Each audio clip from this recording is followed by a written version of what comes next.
ये पछुआ हवा जब चले ना, यहाँ से चलती है।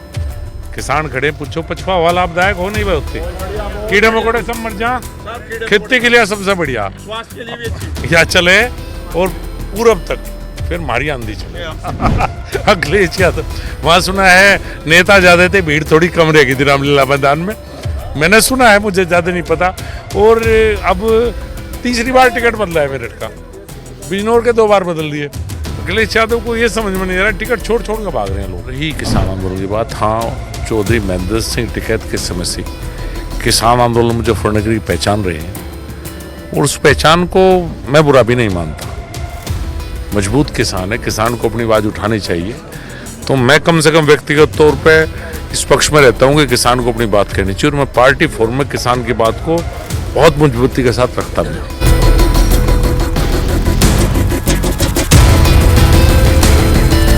चुनावी पारा पश्चिमी उत्तर प्रदेश में पूरी तरीके से चढ़ चुका है। केंद्रीय मंत्री संजीव बालियान हमारे साथ हैं, चुनावी सभा कर रहे हैं, लोगों के दरवाजे दरवाजे जा रहे हैं, वोट मांग रहे हैं। बालियान साहब, किस आधार पर जनता आपको चुनेगी? आपने ऐसा कौन सा काम किया है जिसकी वजह से आपको चुना जाएगा, या फिर आप भी मोदी और योगी फैक्टर से ही जीत हासिल कर रहे हैं? देखिए, मोदी जी के फैक्टर से तो सब जीत हासिल कर रहे हैं, इसमें कहीं कोई दो राय नहीं। जनता तीसरी बार मोदी जी को देश का प्रधानमंत्री बनाना चाहती है, लेकिन 10 साल में केंद्र सरकार के काम, 7.5 साल में प्रदेश सरकार के लैंड ऑर्डर इश्यूज, बिजली, सड़क, पानी, इन मुद्दों पे जो काम हुआ है, और जनता के बीच लगातार 10 साल में मेरी उपस्थिति, हर गांव को जानना, सबसे मिलना। मुजफ्फरनगर के आसपास के 6 जिलों के लोग हर शनिवार को मेरे से मिलने आते हैं, कोई व्यक्तिगत समस्या हो, सार्वजनिक हो, सामाजिक हो, सबके बीच मोदी जी का नाम है। लेकिन वोट देने का तरीका कोई ये नहीं कहेगा कि संजीव बालियान हमारे बीच में नहीं रहा या हमें कोई दिक्कत है। अच्छा, मोदी जी का नाम है, बात ठीक है, मोदी जी का नाम है, आपका काम है, फिर भी गठबंधन करना पड़ रहा है। मतलब बहुत ही छोटा दल या स्थानीय दल है आरएलडी, बहुत ज़्यादा जनाधार अगर नहीं भी है, फिर भी आपको उनको लेना पड़ा, और तमाम गठबंधन के साथियों को आप ले रहे हैं। तो ऐसा लगता है क्या, कहीं डर है कि इस जाट लैंड में जो किसान आंदोलन हुआ या जो कुछ भी चीज़ें हों, उससे किसान भी परेशान है और बीजेपी को परेशानी हो सकती है, इसलिए सबको आप साथ मिला के चल रहे हैं? देखिए, किसान आंदोलन के बाद बहुत कुछ बदल चुका। जो गठबंधन का फैसला वो राष्ट्रीय नेतृत्व ने लिया है, और जो भी पार्टी की लीडरशिप फैसला लेती है, कार्यकर्ता होने के नाते हमें मानना पड़ेगा, उस पर टिकट अपनी मुझे करनी चाहिए। हाँ, उनके आने से दोनों पार्टी को फ़ायदा हुआ है, हमें भी मजबूती मिली है, और जहाँ राष्ट्रीय लोकदल चुनाव लड़ रहा है वहाँ उनको भी मजबूती मिली है।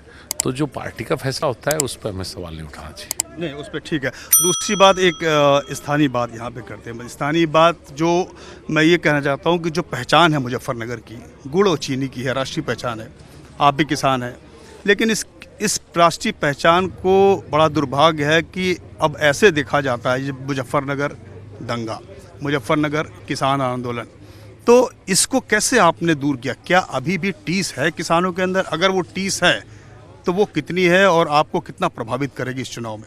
देखिए, दंगे की बात तो लोग भूल चुके हैं, 2013 में हुआ था। पिछले 10 साल शांति और भाईचारे के 10 साल हैं।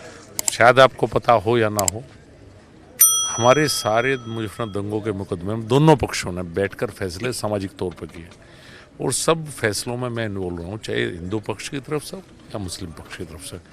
अब कहीं कोई तनाव जैसी कोई बात दूर दूर तक नहीं है।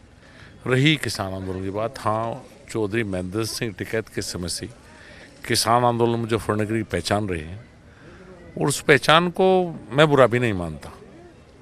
मजबूत किसान है, किसान को अपनी आवाज़ उठानी चाहिए। तो मैं कम से कम व्यक्तिगत तौर पे इस पक्ष में रहता हूँ कि किसान को अपनी बात कहनी चाहिए, और मैं पार्टी फोरम में किसान की बात को बहुत मजबूती के साथ रखता भी हूँ। तो इस बार फिर कुछ दिन पहले आपने देखा होगा, यही ट्रैक्टर लेकर दिल्ली में किसान आंदोलन करने पहुंचे थे, या पहुंचने की कोशिश कर रहे थे, सरकार ने उनका चक्का जाम किया। उसी चक्के से आप चुनावी मैदान में ट्रैक्टर पे घूम रहे हैं। तो कितना आपको लगता है कि आपने किसानों की जो भी मांग थी उसको पूरा किया, और एमएसपी की जो मांग है उसमें कितना सच है और कितना परसेप्शन है, और कितनी मतलब अफवाह है, कितना सच है, कितना सेटिस्फाई आपने किया है किसानों को, खासकर एमएसपी को लेकर के? ये चुनावी मुद्दा तो है ही है, लेकिन किसान की अगर जायज़ मांग है तो आप बतौर मंत्री, बतौर सांसद, बतौर नेता, आपको क्या लगता है? देखिए, इस सरकार में पिछले सरकार के मुकाबले 3 गुना ज़्यादा एमएसपी खरीद हुई है, और एमएसपी इशू पंजाब और हरियाणा है, मेरे यहाँ गन्ना है। आप चारों तरफ देखिए, गन्ने के अलावा कुछ दिखाई नहीं देगा। हमारे यहाँ इशू गन्ना की कीमत को लेकर के भी बहुत इशू है। एसएपी स्टेट एडवाइज प्राइस है, वो हमेशा रहता है। और पेमेंट की कुछ जगह समस्या है। मेरे लोकसभा क्षेत्र में करीब 10 शुगर मिल है, 10 में से 1 का पेमेंट डिले है, 9 का पेमेंट बिल्कुल समय पे है। उस 10वें को मैं सुधार का प्रयास कर रहा हूँ। और किसान चाहते हैं कि उनके भाव बढ़े, और मैं भी हमेशा चाहता हूँ कि किसान के गन्ने का भाव बढ़े। राजनीति में आने से पहले मैं भी तो किसान था, मेरा परिवार भी तो किसान परिवार है। तो हमेशा अपनी पार्टी में कहता हूँ, अपनी सरकार में कहता हूँ कि गन्ने का भाव बढ़ना चाहिए। मैं इस मामले में अपने क्षेत्र के किसानों के साथ रहता हूँ। अच्छा, अभी कुछ दिन पहले मेरठ से शंखनाद किया प्रधानमंत्री मोदी ने, बड़ी लंबी चौड़ी गठबंधन मंच पे दिखाई दिया था, आप भी दिखाई दिए थे, मैं भी दूर कहीं खड़ा हुआ देख रहा था। उसके तुरंत बाद गृहमंत्री अमित शाह लगातार पश्चिम यूपी हुआ। जब सब कुछ ठीक ठाक है तो इतने बड़े बड़े कद्दावर नेताओं को इस तरह से ज़मीन पे घूमने की ज़रूरत क्यों पड़ रही है? पहली बात तो पहला फेज़ है पश्चिम उत्तर प्रदेश से, ये पछवा हवा जब चले ना, यहाँ से चलती है। किसान खड़े, पूछो पछवा हवा लाभदायक हो नहीं भाई होती, कीड़े मकोड़े सब मर जा, खेती के लिए सबसे बढ़िया, स्वास्थ्य के लिए भी अच्छी या चले। और पूरब तक फिर मारी आंधी चले। हम शुरुआत करते हैं तो बड़े नेता हमारे काम करते हैं जमीन पे, चाहे बड़े नेता हो या कार्यकर्ता, चुनाव में सबका मिलकर काम कर रहे हैं। नहीं तो इधर मेरठ में प्रधानमंत्री मोदी थे, इधर उसी दिन रामलीला मैदान में मतलब इंडिया गठबंधन के तमाम नेता थे। अखिलेश यादव को उस दिन बयान आया कि मैं दिल्ली में आया हूं और प्रधानमंत्री मोदी दिल्ली छोड़ करके यूपी चले गए, डर गए हमसे। अखिलेश यादव, वहाँ सुना है नेता ज्यादा थे, भीड़ थोड़ी कम रहेगी थी रामलीला मैदान में, मैंने सुना है, मुझे ज्यादा नहीं पता। और अब तीसरी बार टिकट बदला है मेरठ का, बिजनौर के 2 बार बदल दिए। अखिलेश यादव को ये समझ में नहीं आ रहा, टिकट छोड़ छोड़ कर भाग रहे हैं लोग। आप समझ रहे हो, ऐसी स्थिति है कि निर्णय की ऐसी स्थिति कभी किसी राजनीतिक दल के सामने रही होगी। 7-8 टिकट अपने परिवार से दे दिए। हमारे मुजफ्फरनगर में भी एक ही परिवार में विधायक, उसी में सांसद दे दिया। बिजनौर में भी उसी परिवार का विधायक, उसमें सांसद दे दिया। ये परिवारवादी पार्टियां हैं, भ्रष्टाचारी पार्टियां हैं। इन्हें तो परिवारवाद का बढ़ावा देना है और भ्रष्टाचार करना, इससे लगता है।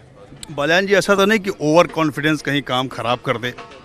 क्योंकि देखिए इंडिया गठबंधन में कुछ भी कहिए तो भाई चुनावी जो गणित है, ताना बाना है, कहीं तो आपको भी डर लगता होगा। फिर इतना सब कुछ आसान होता तो इतनी मशक्क़त भी नहीं होती बीजेपी को इतना टिकट बंटवारे में इतना सोच समझ करना, इतना रणनीति बनाना, और फिर तीसरी बार भी केंद्रीय मंत्री को मैदान में उतारना, मतलब आपको उतारना। तो लगता होगा ना कि भाई इंडिया गठबंधन का डर कहीं ना कहीं तो सता ही रहा होगा, भले आप बोलेंगे नहीं। एक बात तो कांग्रेस तो है नहीं, है तो आप भी मानोगे। गठबंधन में है पूरे उत्तर प्रदेश में कांग्रेस की दिखाई देती है क्या जमीन पे? राहुल गांधी छोड़ के भाग गया, सोनिया जी राजस्थान चली गई, तो यहाँ तो समाजवादी पार्टी है। बसपा पिछली बार गठबंधन में थी, वो अलग चुनाव लड़ रही है। हम और राष्ट्रीय लोकदल दोनों साथ हैं। मूल कार्यकर्ता या तो राष्ट्रीय लोकदल का है गाँव में, भारतीय जनता पार्टी का, हम साथ हैं। तो सामने है क्या? और बात मेहनत की स्वभाव होता है। चुनाव से पहले दिन भी और चुनाव से अगले दिन भी आपको यहीं मिलूंगा, खेत में मिलूंगा, गांव में मिलूंगा, किसान के पास मिलूंगा। ये स्वभाव का एक अंग है। मतलब सामने कोई नहीं है तो फिर जीत आसान ही है ना फिर आपकी। तो जब सामने कोई मजबूत आदमी होता तब ना टक्कर तगड़ी होती। मैंने क्या कहा, ये मेहनत करना स्वभाव का अंग है। प्रधानमंत्री जी की भी स्वभाव है। आप पूछिए, मुझे लगता है पिछले 1 साल में 3री या 4थी बार इस गाँव में हूँ। छोटा गाँव है, बहुत बड़ा गाँव नहीं। तो ये थोड़ा था कि डर के भाई अपने लोगों से मिलने का स्वभाव है। एक हमें एक काम दिया गया जनता से मिलने का, हम मिलते हैं उनके सुख दुख में, एक काम है मेरा। एक आखिरी सवाल, 2014 में जब आप पहली बार चुनाव लड़े, 4 लाख वोटों से जीते, 19 में अंतर बहुत कम हो गया था। तो ये क्या हुआ था और इस बार कौन सा जादू, मतलब उसी अंतर के डर ने क्या आरएलडी को साथ ले लिया है? देखिए, पहली बात तो मेरे नेताओं ने नहीं, हाँ चलिए, उनकी बात छोड़ देते हैं, लेकिन पिछले चुनाव में वो क्या कमी रह गई थी? बहुजन समाजवादी पार्टी उनके साथ थी। 13% वोट बैंक आज भी है, अभी भी है, वो उधर जुड़ गया। राष्ट्रीय लोकदल, कांग्रेस, बहुजन समाजवादी पार्टी, बहुत बड़े नेता चौधरी सिंह मेरे सामने थे, और सब पार्टियां एक थी, भारतीय जनता पार्टी के लिए थी।